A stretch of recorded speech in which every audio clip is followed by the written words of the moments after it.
आज हम विज्ञान भारती कक्षा 7 अभ्यास कार्य पुस्तिका में इकाई 19 जल के प्रश्नों को हल करेंगे। प्रश्न क्या एक है, सही विकल्प चुनिए। विश्व जल दिवस कब मनाया जाता है? तो जो विश्व जल दिवस है वो कब मनाया जाता है? 22 मार्च को मनाया जाता है। प्रश्न क्या दो है, जल किन तत्वों से मिलकर बना है? जल का सूत्र क्या होता है? H2O होता है ना।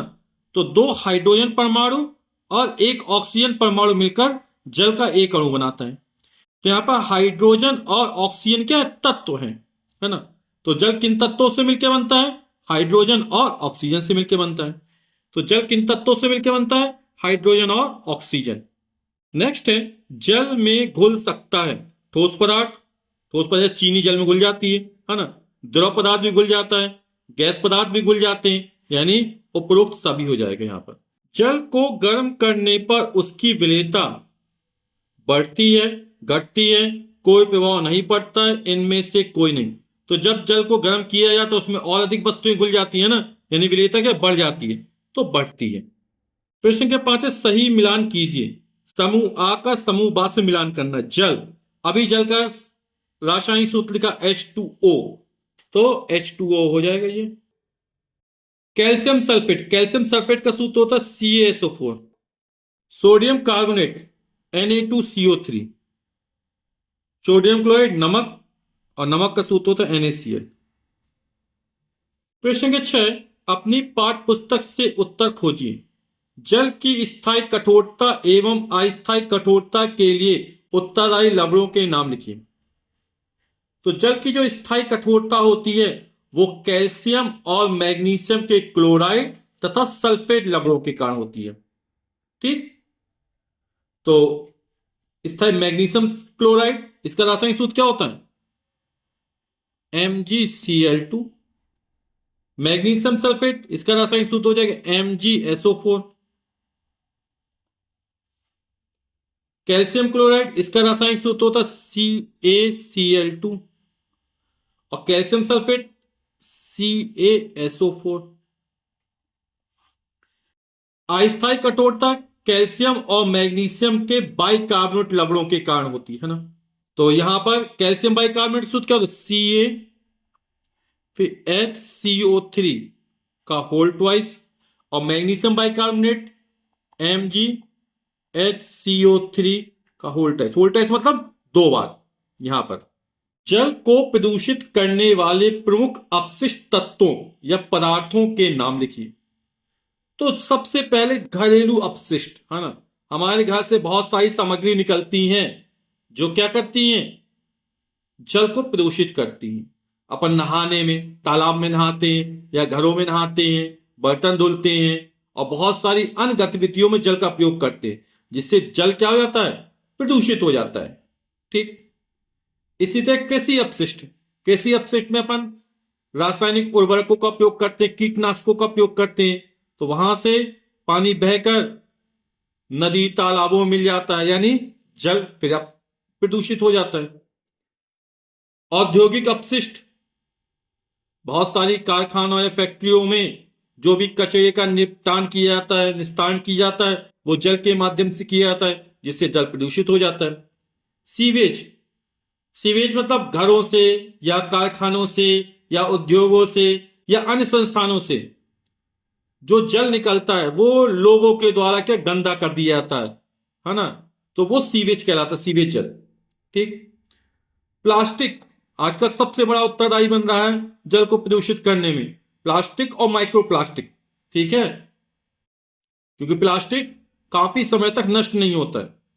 भारी धातु, भारी धातु जैसे शीशा हुआ, पारा हुआ, ये भी क्या होते हैं? औद्योगिक कारखानों से निकलते हैं ना। तो ये इसका निपटान ज्यादातर किससे? जल में बहाकर कर दिया जाता है, जिससे क्या होता है? जल प्रदूषित हो जाता है। तो आप ये लिख सकते हैं, इसके अलावा भी लिख सकते हैं आप लोग।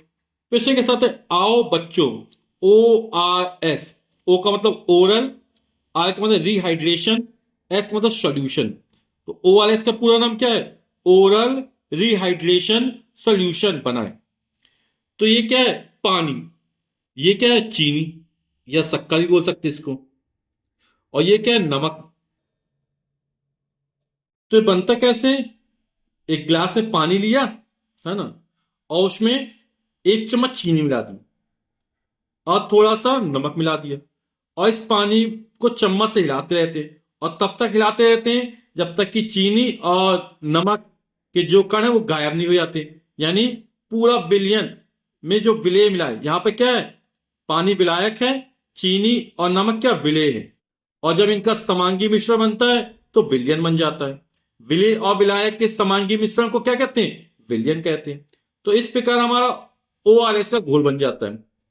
इस विलयन का प्रयोग कब किया जाता है? तो जब किसी को दस्त लग रहे हो, उल्टी लग रहे हो, या गर्मी से थकान हो गई हो, तो उस होने पर हम ORS घोल का प्रयोग कर सकते हैं। जो ORS का घोल है वो निर्जलीकरण यानी शरीर में पानी की कमी हो जाने पर के उपचार और रोकथाम में इसका प्रयोग किया जाता है। प्रश्न क्या 8 है, आपके घर में जल कहां कहां से आता है? शहरी घरों में एवं ग्रामीण घरों में जल प्राप्त करने के क्या क्या स्रोत हैं? इस जल को व्यर्थ बहने से रोकने के लिए आप क्या उपाय करेंगे? तो आपके घर में ज्यादातर घर हैंडपंप से या बोरवेल से घर पानी आता है। शहरी घरों में पाइपलाइन द्वारा। पाइपलाइन में जैसे आजकल शहरों में या गांवों में क्या है, जल वितरण प्रणाली की तरह लाइनें बिछा दी जिसमें पानी की सप्लाई होती है, हैंडपंप से या बोरवेल से, बोरिंग के द्वारा, है ना। ग्रामीण घरों में कुआं है, तालाब है, हैंडपंप है, आजकल बोरिंग भी पहुंच गई है, और सरकार के द्वारा सभी जगह आजकल पाइपलाइन बिछाई जा रही है ना। तो हर घर जल योजना चल रही है। फिर अपने बोल रहा है, इस जल को व्यर्थ बहने से रोकने के आप क्या उपाय करेंगे? तो सबसे अपने आसपास के सभी प्रकार के रिसाव को बंद करके, जो जल नल क्या बोलते हैं, जो पानी के रिसाव हो रहे हैं ना पाइपलाइनों के द्वारा, तो उसको बंद करने का प्रयास किया जाएगा। और सबसे बड़ी है कि भविष्य में जो जल संकट उत्पन्न होने वाला है उसके प्रति लोगों को जागरूक कर देंगे। यदि लोग ज्यादा जागरूक हो जाएंगे तो पानी की बचत करेंगे, और पानी की बचत ही पानी का उत्पादन कहलाता है ना।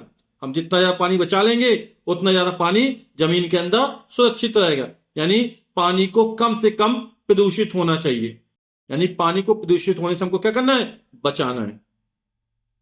और जो जल होता है वो 2 प्रकार का मिलता है ना, एक भूजल है जो जमीन के अंदर से मिलता है, दूसरा सतही जल है जैसे तालाबों के द्वारा, झील के द्वारा, जलाशय के द्वारा, नदियों के द्वारा जो प्राप्त होते हैं। ठीक। प्रश्न क्या नाम है, मृदु जल एवं कठोर जल में कौन अधिक उपयोगी है? तो मृदु जल अधिक उपयोगी होता है ना। घर में कपड़े धोते समय जो जल कपड़ों के साथ अधिक झाग देता है उसे आप कौन सा जल कहेंगे? तो जो जल अधिक झाग देता है वो कहलाता है मृदु जल। तो मृदु जल अधिक उपयोगी है, और मृदु जल कपड़ों के साथ अधिक झाग देता है। वीडियो देखने के लिए आप सभी का बहुत बहुत धन्यवाद। Thank you so much.